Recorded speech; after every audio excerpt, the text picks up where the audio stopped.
to be successful, you have to be thinking long-term.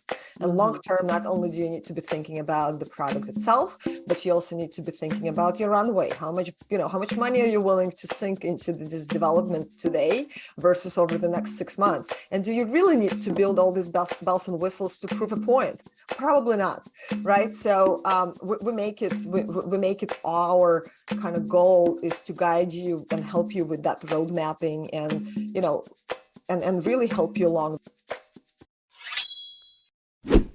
Welcome to Business Ninjas, brought to you by WriteForMe, where you'll hear from business leaders who are out there growing their business and slaying it every day.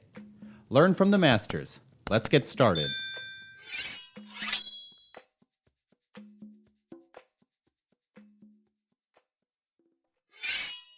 Hey, everybody. Welcome back for another episode of Business Ninjas. I'm here today with Natalie Kaminski. She's the co-founder and CEO at JetRockets. Natalie, welcome to the show. Hi, Kelsey. Very good to be here. Yeah, excited to have you. So, Natalie, why don't you start and tell us a little bit about yourself? Gladly. So I was born in the former Soviet Union, in the Russian part. And when I was about 2 years old, my family moved to Ukraine, where I spent part of my childhood. Towards the end of the existence of Soviet Union, right around 1990, my family immigrated to Israel, where I actually grew up. That's where it was an amazing time. This is where I went to school. This is where I skipped school, running to the beach with my friends. This is where, I felt that's where my personality really came through. And then at the end of 1998, at the age of 18, I moved to the United States of America, and I ended up in Minneapolis, of all places. That was quite an adjustment, going from, the warm seas of Israel and right into, October in Minneapolis. That was not fun. But, I'm kind of fasting a bit forward, right? I spent about 10 years of my career, starting in 1998 and all the way through 2008. I spent my career working as a software engineer, quality assurance manager, business analyst, project manager, and so on and so forth. I pretty much learned everything about the software development lifecycle. And towards the end of my corporate career, I spent 2-3 years running a small company similar to JetRockets. I was the chief operating officer, and that taught me the business of software development. So when in 2009, I finally decided to go out on my own, first freelancing and then into founding my own business, I kind of felt like I had both sides, knowing what software development is, but also learning a bit about what the business of software development was. Mm-hmm. And today I live in Brooklyn, New York, with 2 daughters, ages 17 and 9, and my husband. Yeah. Oh, that's fantastic. It sounds like you've had, a really fascinating journey bringing you to where you are now. So now you're co-founder and CEO of JetRockets. Tell me a little bit about JetRockets. Thank you. So JetRockets is a software development company at a nutshell. We build custom software, web, and mobile applications. We specialize in our really, well thought out niche is helping non-tech founders. We love working with non-tech founders, helping them launch their technical platforms. I believe that working with non-tech founders adds, on the one hand, a level of complexity, because you want to make sure that you do just enough hand-holding to educate your clients along the way, but it also adds this whole level of passion and fascination with the development process that really rubs off of you. So my employees, as well as I myself, we get excited with every new project we undertake, and just seeing our clients really rooting for the success of their ideas, and mm-hmm. how we take this product from ideation and then to development and on to launching is really incredible and very satisfying. Yeah. Mm-hmm.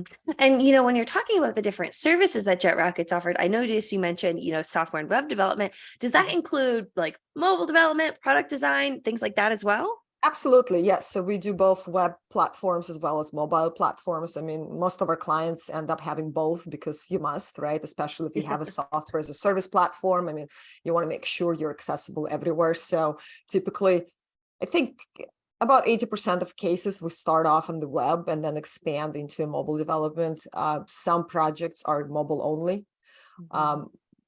but we do both. Yeah. Interesting. And you mentioned something that I wanted to dive a little bit deeper into, in your last statement, talking about building and fostering that leadership with your employees. And, as CEO, I imagine, that is, a great feat, having people take control kind of their own jobs, the leadership, and fostering that within themselves. How do you work to do that? Well, it's a long journey, and it's a never ending journey, right? Because as we grow, we always have to not only continue to maintain that, but also to educate and teach our new employees about how to become more accountable and take on more responsibility. It really started around when JetRockets reached, maybe 30, 35 employees. We found that on the one hand, we really wanted to be kind of small company, continuing to do things very casually. But at the same time, we also understood that a little bit more accountability had to take place. And so we started implementing what is known as teal organizational principles, where you empower your employees to really just own, like true ownership of their work, right? So the way we do it is every project is considered like its own, really its own small entity within JetRockets. So every project, every client we work with has a dedicated team that is led by a combination of a project manager and a technical lead on the team, and has as many engineers, quality assurance people, designers as a certain project requires, right? So some teams could be very small, maybe 4 or 5 people, and some teams we have in our company are much larger, 18 people at times. And within that, they truly operate on their own. Myself and my co-founders, like the leadership team, isn't really involved in a day-to-day business. We don't have to be. Our job is to serve our people and service them by providing the necessary resources, removing hurdles, but decisions about how to do their work, and when to take vacations, and then times to have meetings, and how those meetings are held is really up to the team themselves to decide. Now, it sounds perfect, right? Like it sounds amazing, but it also requires a lot of accountability, right? So if an employee is going to enjoy this freedom, they also have to be accountable, and it's a fine line to toe sometimes, right? You want to give plenty of freedom, but you also want to make sure that your clients are happy. So we have certain built-in processes to ensure that. We actually run right now. We've been running on a system called EOS. If you guys have read the book called Traction, if you haven't, I highly recommend. It really allows to hone in on this whole concept of accountability and ownership of your work. And I appreciate that, you're fostering of that, sense of ownership and leadership. And, you often hear people say, that, oh, our company's a family, our company's a family. Talk to me a little bit about your views on that. Yeah, well, I used to say that, when we were 5 people, and it sounded very cool and very heartwarming. But then as we grew, I understood that, no, I don't want my company to be my family. I have a family. I have my wonderful husband, my daughters, my parents, my extended family, my friends, right? Like my friends who are my extension of my family. My company is my community, and that's how I want it to be. A community of like-minded people who have shared values, who have shared desires, and who have shared goals, whether through delivering a certain product right now, or a longer-term goal of building a larger, more successful, more revenue-generating business. And that's how we try to position ourselves within JetRockets. JetRockets is really a community. Another thing to keep in mind is that, when you say your company is a family, that means it's very difficult to let anybody go ever, right? And as a business owner, you understand that sometimes situations happen. Sometimes company outgrows a person, or the person outgrows the company, who knows, right? But sometimes you have to say goodbyes for whatever reason. And if it were your family, it would be impossible to do so. So yeah, I really prefer to view this whole concept of cohesiveness within an organization more from a standpoint of a community. And do you think, kind of going back to your emphasis on ownership and, really owning that sense of work within your community. Do you think that's one of the ways that JetRockets is really able to differentiate itself? I imagine there's a few reasons and you can elaborate on those, but do you think that's one of the reasons that, or how rather, JetRockets is really able to separate itself from its competition? I certainly like to think so. The way I see it is there's always going to be another company that is able to pay more, right? As far as salary. But I think the sense of community that we've been able to build and maintain and encourage within the company allows us to know that we're not just going to start losing people to somebody else who's offered to, who's able to offer extra $100 to their salary, right?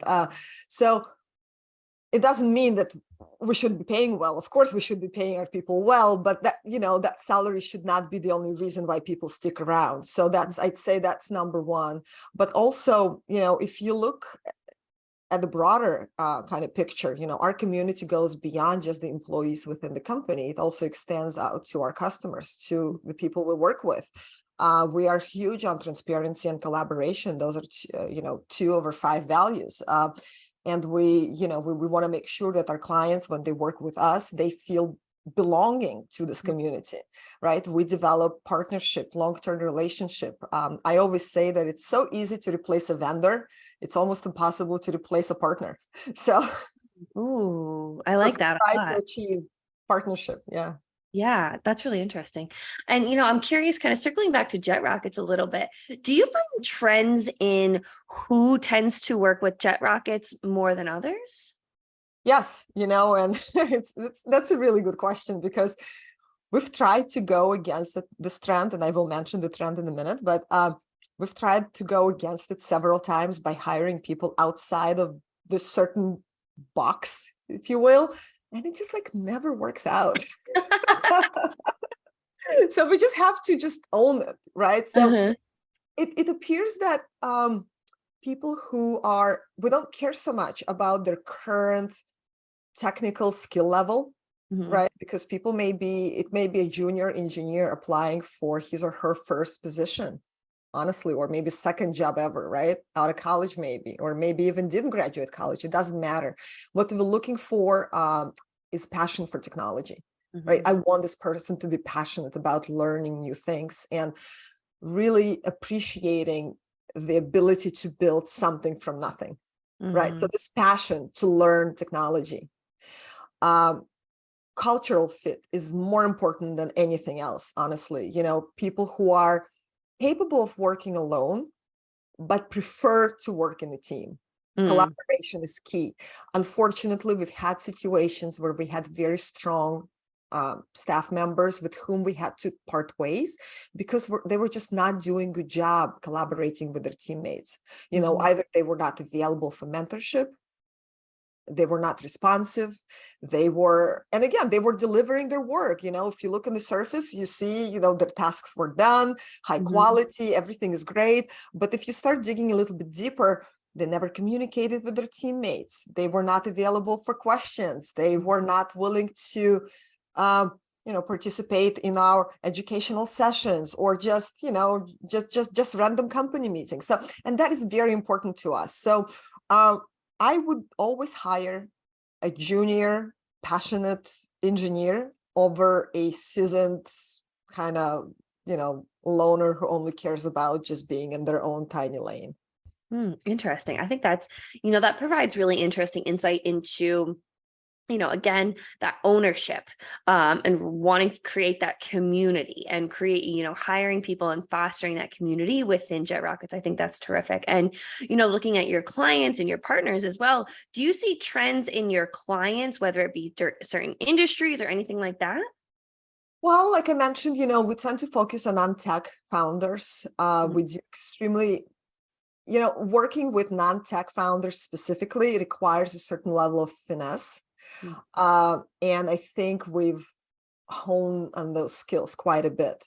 And it was never an intention from the beginning. We kind of fell into this niche because we were taking on, when we were starting, we'll take on any project that we're willing to pay, just like any other business, right? But over time, we've noticed that we really get passionate about working with non-tech founders. Not only are they passionate for their product, their passion is it really rubs off. And so you can tell, you can look at the team, like everyone is just really, really rooting for the product they're building to succeed. I think that it's very difficult for a developer, for an engineer to work on a product that kind of never sees the light of day, right? And because you want to see the result of your hard work, right? So you want to see that these people are passionate, these people are willing to invest into marketing, user acquisition, and they'll be screaming and yelling about their new platform in every corner of LinkedIn and everywhere else, right? And you want to see that passion. And when you do, you want to work even harder for them. And so I'd say that's our sweet spot. Yeah. I think that's terrific. And, I'm curious, when we're talking about these non-tech, founders, what would you say the biggest challenges they have before they start working with JetRockets? Is it proactive? Is it reactive? What would you say? Oh, so many. There's so many challenges. I actually do a webinar on the topic. I'm happy to share that with you later. But one of the biggest challenges I see is people not having a clear go-to-market strategy before investing even $1 into development. And I want to, for your listeners, I'd like to hear me loud and clear. Do not spend even 1 cent with a development company before you have a very clear understanding of what you're building, who's your target audience, and how you're going to sell it. If you want to invest money, invest it into a professionally well thought out go-to-market plan. Because not only is it going to verify your idea even before you make a larger investment, but it's also going to help you focus during your development process. It's going to help you eliminate all these, how about this feature and that feature? You'll know exactly what you need to build, and you know exactly what your people, your audience is going to be willing to pay for. So lack of clear understanding of taking your product to market is hurdle number one, and is the biggest killer of all great ideas. Second is, making poor decisions when looking for a development partner. Clearly, I think that majority of non-tech founders, typically when thinking about hiring a vendor, they focus on thing number one, which is cost. They want to pay as little as possible. Unfortunately, that often results in bad decisions and lots of lost money. So, I recommend looking at different things, such as, is your vendor, do you feel like this potential vendor is a long-term partnership candidate? Right? Are they just looking at your product as it is right now with the idea of, I'm just going to build that product and move on to the next? Or is the potential vendor in it with you to stay in for the long term? And some of the ways you can tell is, if you have an idea for a product and you send your, RFP or, your technical specification document over to your vendor, and the vendor comes back and they say, we can do all of this, and this is how much it's going to cost. Well, this is a red flag immediately, because typically, and I can guarantee you 100% of the time, a lot of what you're asking, you don't really need.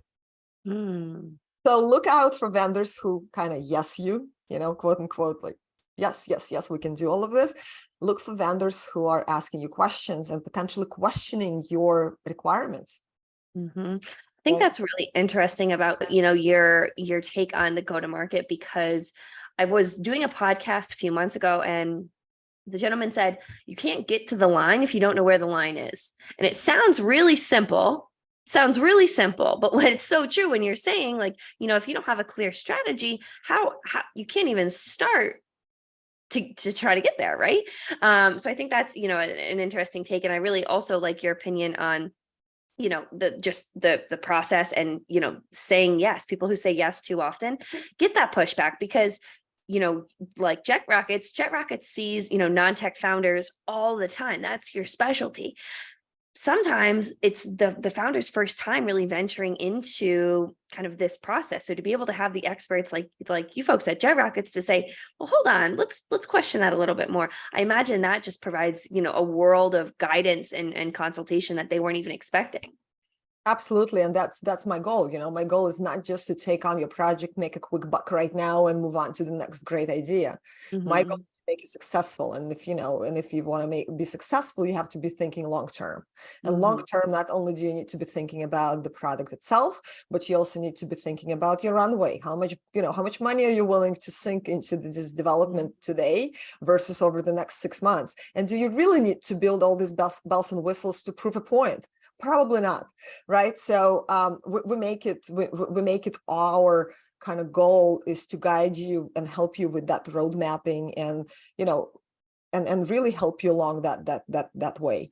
But to your earlier point, yeah, that gentleman who said about the line, if you don't know where the line is, one thing I sometimes see, luckily with our guidance less often than I used to, is when let's say we're working on a project and we're done, right? We're finished, we developed everything and we're ready to launch. And the client comes back and says, you know what? I just thought of one more feature.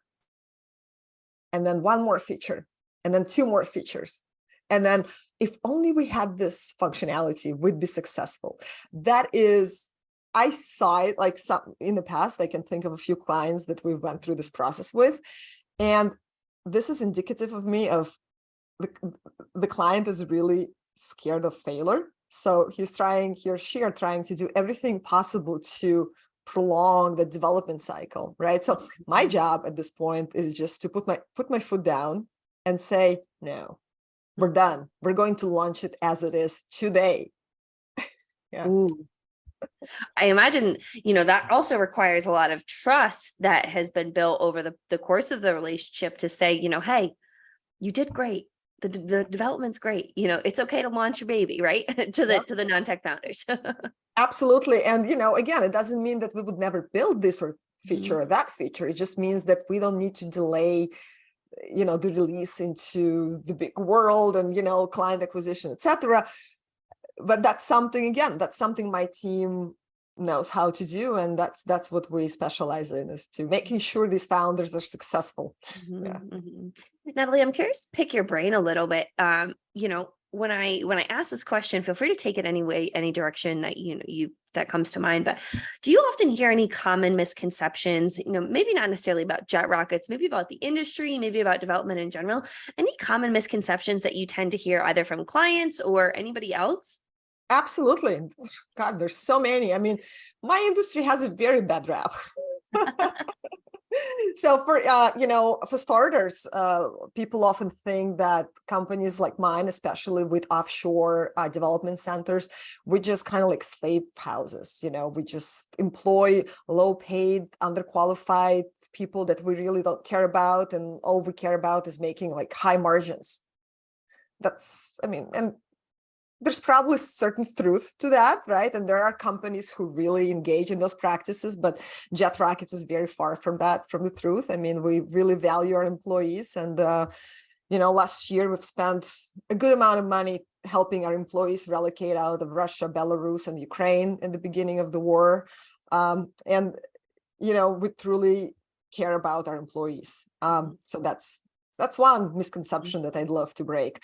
Another one, of course, is that all of these development houses, like if you are launching a tech startup, you should never have an outside development company. You should always bring development in-house. And whilst that could be true for like much larger, much more, well-funded organization, you definitely do not need to have a development in-house, especially when you're first starting out. It's going to cost you a lot, but more than that, you're missing on huge value, which is access to people outside of your immediate project, right? When you work with JetRockets, even though your particular project may only be involved with 5 engineers, let's say, these engineers have access to all of my employees in case that they, are struggling with certain technology or need another set of eyes in general. So you're kind of, if you think that, oh, I'm just going to hire a developer and that developer is going to do all of my work for me, you're mistaken. Building a quality product requires, more than one engineer, at the very least, in order to bounce ideas off of one another. I mean, engineers, just like everybody else, we don't work well in silos. We need to bounce ideas, we need to brainstorm, we need human interaction.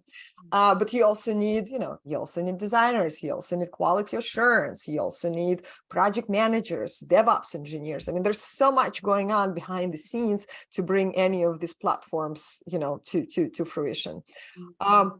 Another common misconception is that, a few related to what do engineers or what do development companies have to deliver, right? And I unfortunately had a few situations where a new client would come over from another shop over to us, and then they just, they didn't have any documentation, which is a big no-no. Like, an engineering development company should provide you with very good, thorough documentation of your project upon completion. I think those. You have the right to demand that. Yeah. Also, I've heard situations where companies would hold clients' code as hostage, literally, like not releasing the source code. And again, it has to be, obviously dealt with contractually, but most development firms, they're service for hire. Clients own the source code. Interesting. Those are three really interesting misconceptions that I imagine, you hear often. I think that those are great to refute. And I appreciate you kind of diving a little bit deeper into each and every one of those. So, Natalie, if people wanted to learn more about JetRockets, potentially partner with you, where would they go to learn more? Well, you can find me online at JetRockets.com. You can always find me on LinkedIn, Natalie Kaminski. You can always email me, Natalie@JetRockets.com. Fantastic. Well, Natalie, this has been a terrific conversation. I appreciate all of your insights, your guidance, advice. I think this was terrific. And I really appreciate you being on Business Ninjas today. Thank you so much for the opportunity. I enjoyed our conversation. Yeah, great to have you.